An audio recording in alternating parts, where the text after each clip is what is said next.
অনেকেই বলেন যে কেন থিয়েটার করো? থিয়েটারে তো কোনো অর্থ নেই, কিছু নেই। সাধারণ মানুষ এখানে বেশি আসে না, কেন করো? তো হায়াত আঙ্কেল একটি কথা বলেছেন, সেটা হচ্ছে যে অভিনয়ের আতুর ঘর হচ্ছে থিয়েটার। আরো ভালো করতে হবে, কারণ যখন এত প্রবীণ যারা আমাদের পথপ্রদর্শক, তারা যখন ভালো বলেন, আশীর্বাদ দেন, তখন মনে হয় যে আরো ভালো কাজ করতে হবে।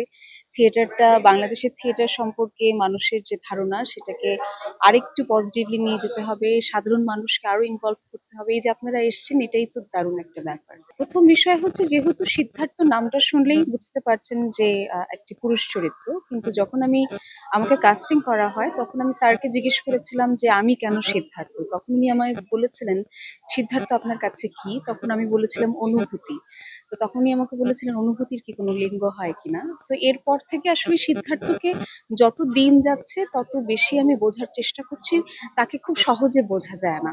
মানে সিদ্ধার্থ এমন কোনো চরিত্র নেই যে আপনি একবারই তাকে বুঝে ফেলবেন। আমার মনে হয় আমার শেষ নিঃশ্বাস পর্যন্ত আমি ওনাকে বোঝার চেষ্টাটাই করে যাব, এবং এটাই আমার কাছে আনন্দের। ওই যে বললাম, এটা একেবারে আশীর্বাদ। ধরেন আমরা যারা এখনো থিয়েটারটা করার চেষ্টা করছি, কারণ এই সময়টা অনেকেই বলেন যে কেন থিয়েটার করো? থিয়েটারে তো কোনো অর্থ নেই, কিছু নেই। সাধারণ মানুষ এখানে বেশি আসে না, কেন করো? তো হায়াত আঙ্কেল একটি কথা বলেছেন, সেটা হচ্ছে যে অভিনয়ের আতুর ঘর হচ্ছে থিয়েটার। সো আমার যেহেতু প্রচন্ড পিপাসা এবং প্রচন্ড ক্ষুধা, আমি সেটার কারণে বারবার থিয়েটারে ফিরে আসবো। এবং আমার নিজের যেহেতু একটি থিয়েটার দল আছে, টুগেদার উইকেন্ড, যেখানে আমি স্পেশালি এবলদেরকে নিয়ে কাজ করি। সামনে আমি রংপুরে আবার শো করবো।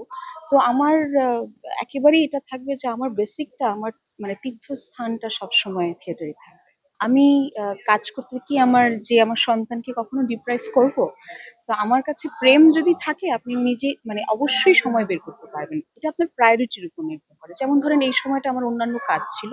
আমি ক্ষমা চেয়ে একেবারে বিনয়ের সাথে বলেছি যে আমাকে এই সময়টা পাওয়া যাবে না। আমি একেবারেই ধ্যানস্থ থাকবো সিদ্ধার্থ নিয়ে। আবার যখন এই 23 তারিখ থেকে আমি একটা সিনেমার কাজ করব, তখন আবার স্যারকে বলবো অথবা টুগেদার উইকেন্ডে সবাইকে বলবো যে আমাকে আবার খুঁজে পাওয়া যাবে না। সো আমি যখন যে কাজটা করি, সেটা তখনই আনন্দের সাথে ধ্যানস্থ হয়ে করার চেষ্টা করি। ডিফিকাল্ট এটা, এবং সেটার জন্য পরিবারের সাহায্য লাগে, থিয়েটারের সাহায্য লাগে, আপনাদের সহযোগিতা লাগে।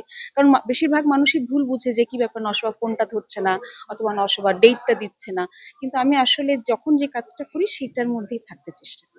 ফিরে তো আসলো। আমরা তো কালকে খুবই অবাক হয়েছি যে প্রথম কথা হচ্ছে যে একেবারে দর্শক ফিরে গেছেন।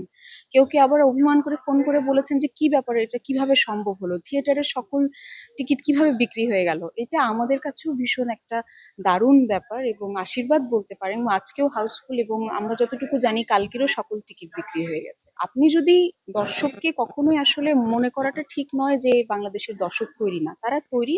তাদেরকে আমাদের ঠিকঠাক মতো কন্টেন্ট দিতে হবে এবং তাদেরকে ঠিকমতো নিমন্ত্রণ জানাতে হবে। এবং আপনারা মিডিয়ারা যদি সেটাকে ঠিকমতো প্রচার করেন, অবশ্যই বাংলাদেশের মানুষ থিয়েটার ফিরে আসবে। আমরা চেষ্টা করছি।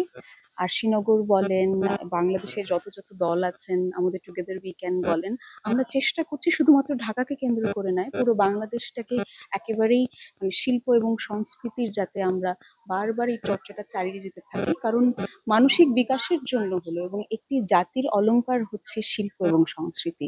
তো সেটার বিকাশটা খুবই প্রয়োজন, এবং সেটা অবশ্যই ঘর থেকে শুরু হওয়া প্রয়োজন, সেটা শিক্ষা প্রতিষ্ঠানে প্রয়োজন, এবং সেটা এরকম আতুর ঘরেও প্রয়োজন।